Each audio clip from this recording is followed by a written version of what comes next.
粵語雜貨鋪製作，我有一座冒險屋。第88集。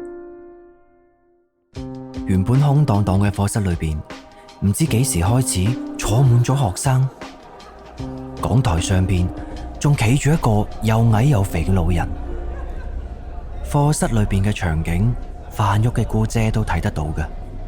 張台嘅旁邊仲有一個個耷低頭着住校服嘅學生，同佢阿哥攞返嚟嗰張相裏邊嘅學生非常之相似。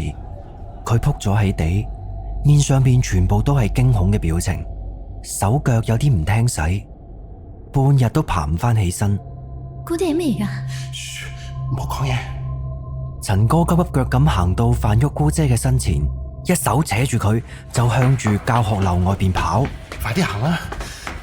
你係咪都睇到啊？你話俾我知，你係咪都睇到啊？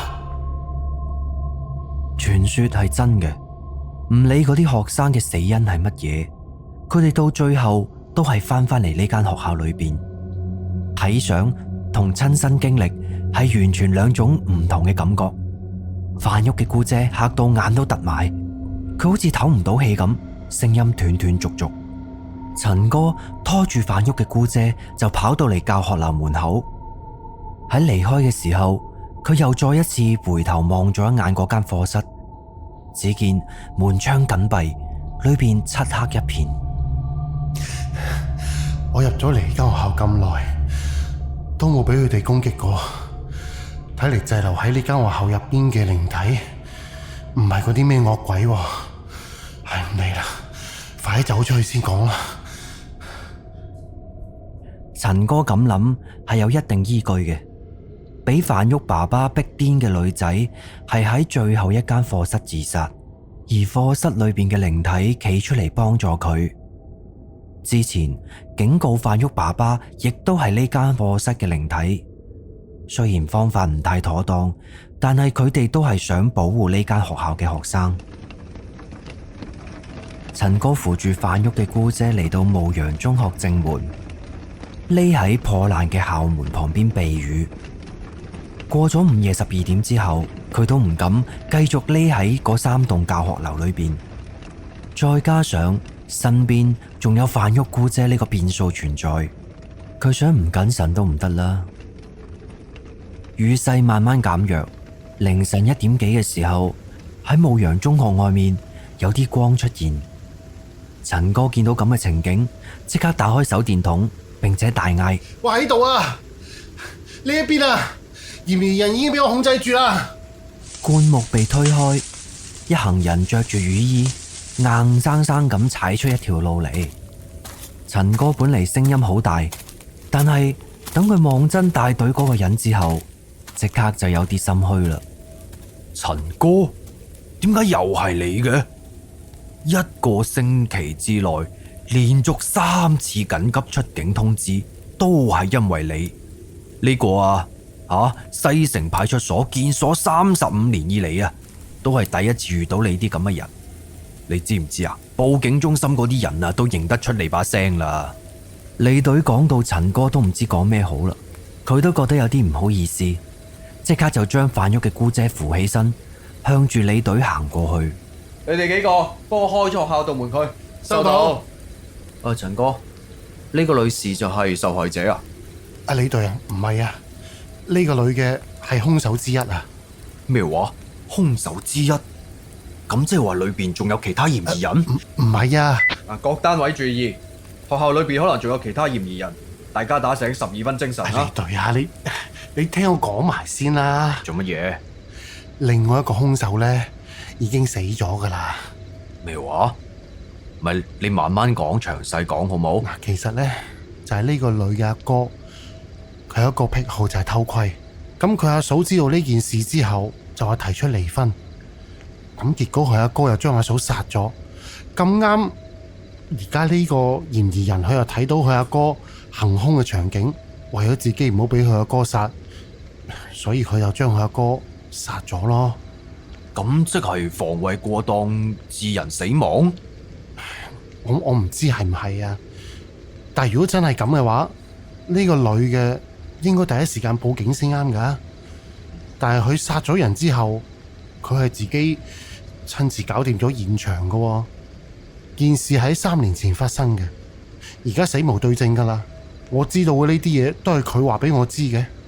嗱，老老實實啦，我唔排除佢有講大話嘅可能㗎。嗱，咁得啦，咁而家條屍喺邊度啊？嗱，呢對呢個你要問佢啦，我都唔知啊。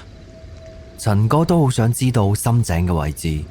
4個支線任務，而家只係剩翻呢一個。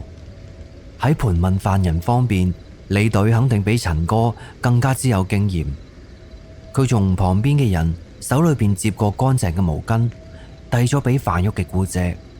嗱，呢位女士，故意殺人最高可判死刑嘅，但係如果係自衛致人死亡，或者係認罪態度良好、有立功嘅表現，就可以爭取到最大限度嘅處理。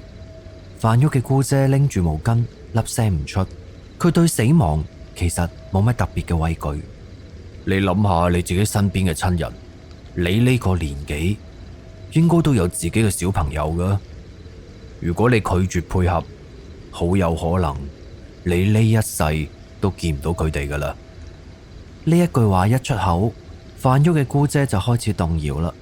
跟住又勸咗10幾分鐘，佢終於都肯開口講出藏屍地點啦。嗰個藏屍點就喺學校後面嘅山上面，我淨係記得大概嘅範圍咋。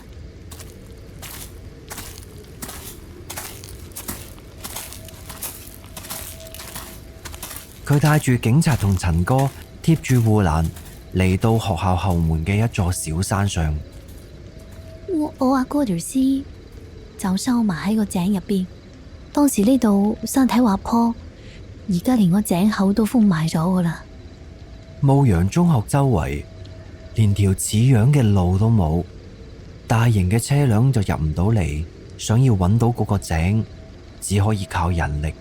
陳哥亦都考慮到呢一點，所以喺知道真相之後，果斷咁報警。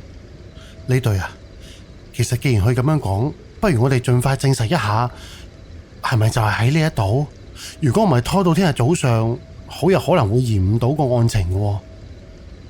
陳哥好熱心咁提出呢個提議，但係佢心裏邊諗嘅係最後一個支線任務。得啦，我知道點做啦。各位，嗱，而家先封鎖現場，等後續叫齊啲人帶齊架撐過嚟，我哋要挖開呢度，揾嗰個井口同埋條屍出嚟。收到。2點15分，後續人員攜帶工具抵達現場。李隊指揮調度，俾每個人分配好各自負責嘅區域之後，開始進行挖掘。陳哥亦都拎咗一把鏟去幫手，佢挖得好落力，唔少民警見到佢一個外人都咁搏命，心裏邊都有啲感動。李隊啊，呢度有發現啊！好，我而家過嚟。一直到凌晨3點幾，牧羊中學後山嘅深井終於都揾到出嚟啦。原來個井喺呢度。阿強啊，挖開個井佢啊！我收到。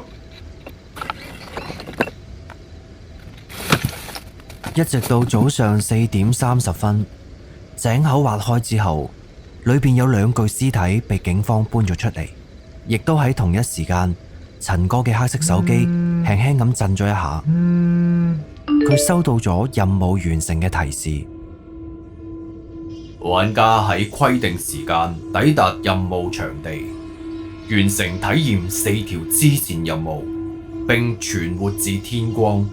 牧羊中學試煉任務完成，全新恐怖場景牧羊中學已經解鎖，玩家可以喺場景界面自由操控本場景內所有機關。試煉任務完成度超過90%，獲得本次任務隱藏道具怨念纏繞嘅圓珠筆。怨念纏繞嘅圓珠筆殘破。筆仙並唔想理你，佢向你反咗個白眼，並將自己收埋起身。